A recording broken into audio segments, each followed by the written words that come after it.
Hey everyone, this is Nick from NXT Plants. Today I'm going to be going through and pulling out some of my favorite plants at the moment. Yeah, I think that's what I'm going to share. Holding this guy because if I don't, he is digging in the plants and breaking things. Very difficult to stay angry at him though. Pulling out this one to get behind it, but I mean, pretty cool. See how, I don't know if the bottom is in frame, I hope it is, but it's pretty big.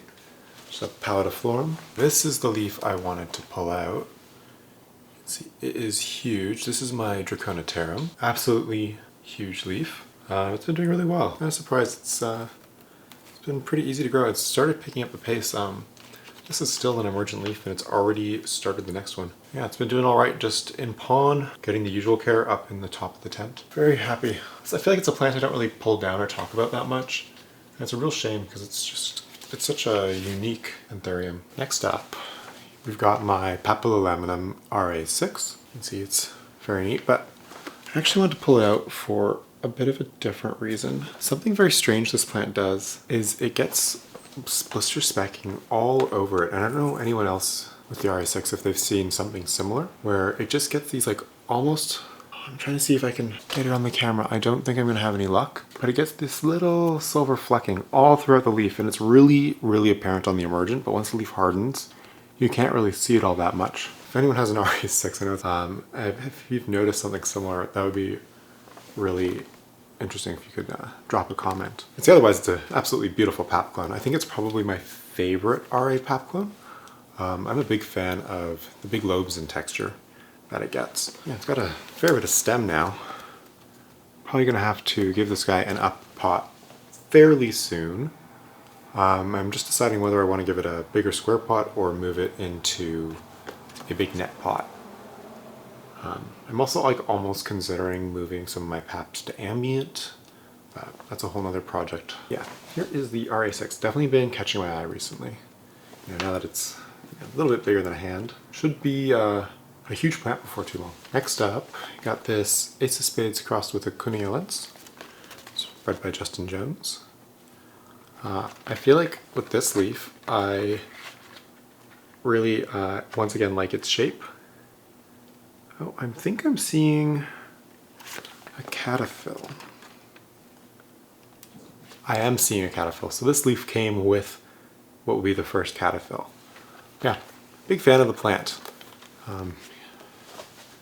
See the color. It's got a very nice color with a blue sheen to it. Great texture from the Cuniolens.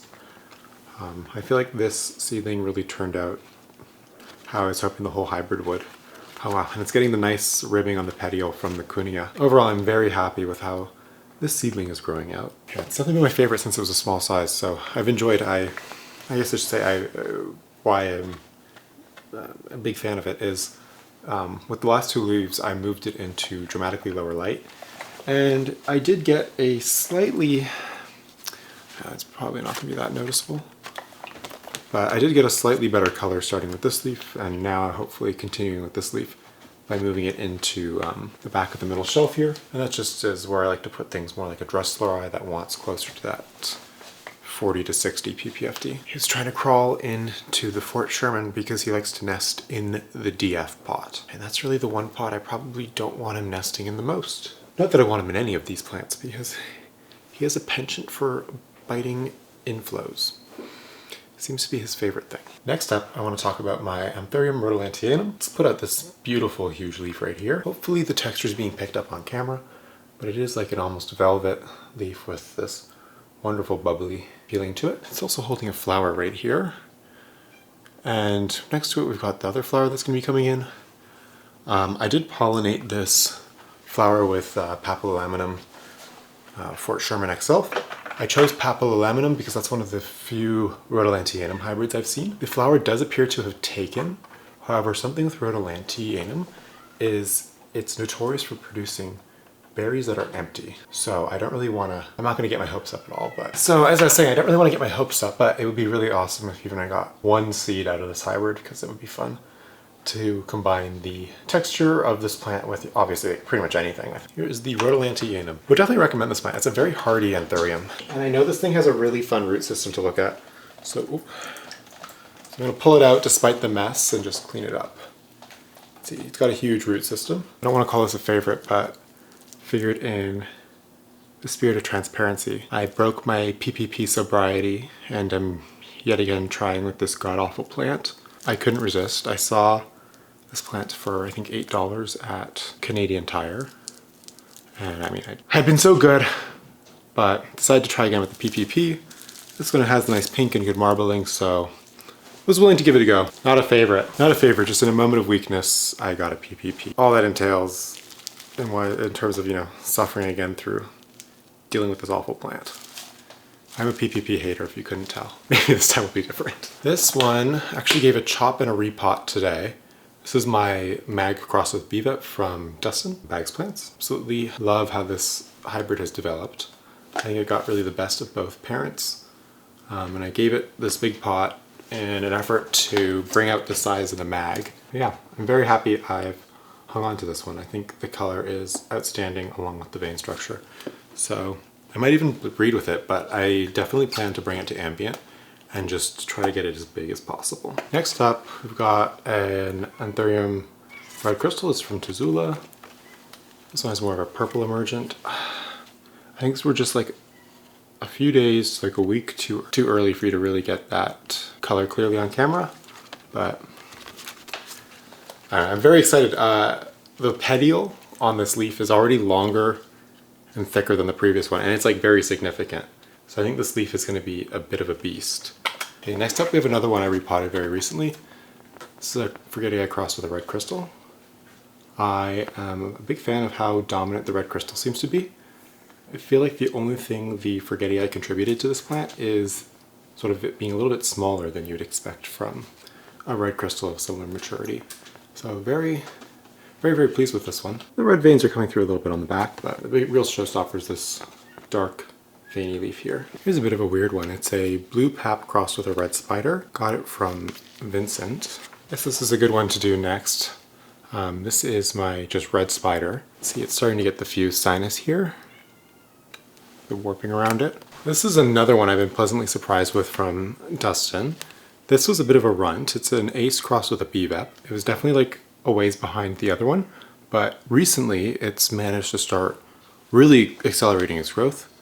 You can see it's got great color, and now that it's growing more normally, I think I'm going to keep growing it out and see if it doesn't, recover from being a runt. Very cute, very much what you'd expect from this cross in terms of shape and color. This Forgetii I got from Natasha, the Plants in Platinum. She was so kind and gifted this to me when we went for lunch, and I'm just absolutely thrilled. It has almost no veins at all, just beautiful. I'm very excited. Here's an update on its growth because it's really starting to look like a cute little Forgetii now. Another plant I've been spending a lot of time looking at is this Carla 510 cross with no DF that I made. I really wish I could pick up the color more clearly on camera. It's unfortunately faded quite a bit, but this one here had really nice pink veining, so I'm going to insert a picture of what it looked like, but this is one of those plants that I've been looking at quite a bit, just because I feel like pink veins are always nice to see in a hybrid. I'm so sorry if you can hear the cat crying in the background. It's just going to be what it's going to be. And here's, I think, the other one from the batch I'm probably going to keep. Yeah, this is pretty good. They're on their third leaf. This one's working on its fourth. So I'm really hoping to start seeing some more of that DF shape, but it's certainly too early to tell. And I think what's nice is this one looks to have inherited the good darkness from both of its parents, because I feel like the main thing I wanted from this cross was that sort of more minimal veining and a very dark plant. I know obviously everyone wants the flat, but here we've got my Cunnielens PM5 by PM3. This is the darkest out of the patch I grew. Here's an emergent leaf, so it doesn't quite have the full color. It has hit cataphil. It's growing beautifully. I'm so excited to start breeding with this particular one. I think it's just got... Oh, I'm going to do this so we can both look at the plant. Okay, how do I do this? It's got such a great combination of texture and color and almost a perfectly round form. So I think this one is going to be really just exceptional as it continues to mature. I know a lot of people struggle with the Cunha. I think the big thing that people face is high temperatures. Don't necessarily agree with this species. I don't want to speak universally because I personally don't experience that, but just from what I've heard from some of my friends who struggle to grow this in areas where it's a little bit hotter.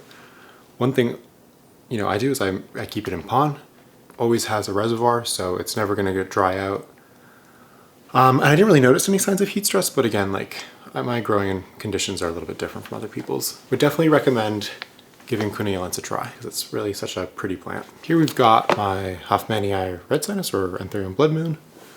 You can see this was the leaf that was hardening as I got it. So this had come out right obviously before shipping. And then here we have the first leaf that's going to be in my care and obviously why it's here. The plant has been rooting great since it got to me. I have it in tree fern, aroid bark, and pond mix. All in all, it's gotta say I'm very, very pleased with this plant. It's been so far a great grower for me, clearly by the fact that it's rooted well and it's already putting out new growth. Yeah, I'm a big fan of this guy here. I'm trying to think like what else is there to say. It's a bit of a new plant, so don't have too much more to say about it. Here we have an Anthurium Doritoport. Figured I'd show this. This is an emergent leaf, so don't judge the color too much. This is the first leaf in my care. But yeah, cute little plant. It looks like it's going to do another leaf soon, so I'll make it pretty quick. Yeah. And again, I have this one in my tree fern mix as well. These two are next to each other in the bin, and I feel like I've been looking at this bin quite a bit because of this emergent leaf among other things. So I figured I would share it with you guys. Cute. Big fan. And I feel like recently I've been trying to collect some peltate plants and more flat sinus plants, just to have a mix of genetics for breeding and to start playing around with how those traits express themselves in offspring. This plant will go flat with size. Since we're talking about ports, I figure I'd do another one of my favorites from this month. This is my NSE port. These two leaves are not looking so good. And that's because I recently had to save this plant from stem rot. So after saving it from stem rot, this is the new growth it's pushed. It'll probably be quite a bit smaller, but you can see we've got roots back into the reservoir. I can see a few more around the net pot, so I think the plant is back on the road to recovery. Definitely was touch and go there for a minute, but I'm pleased that it's hung in there and it's now back and growing well. It's a very neat plant. It has such sharp features. I think it's got a very striking look. At least it's got this cute pink emergent right now. I feel like right now this is probably, if not my favorite emergent leaf, top 3. This is my Anthurium debilis. You can see the insane texture on this leaf. It's an emergent, so it will darken down from here. But I hope it's picking up on the camera, but I feel like this plant is just so striking.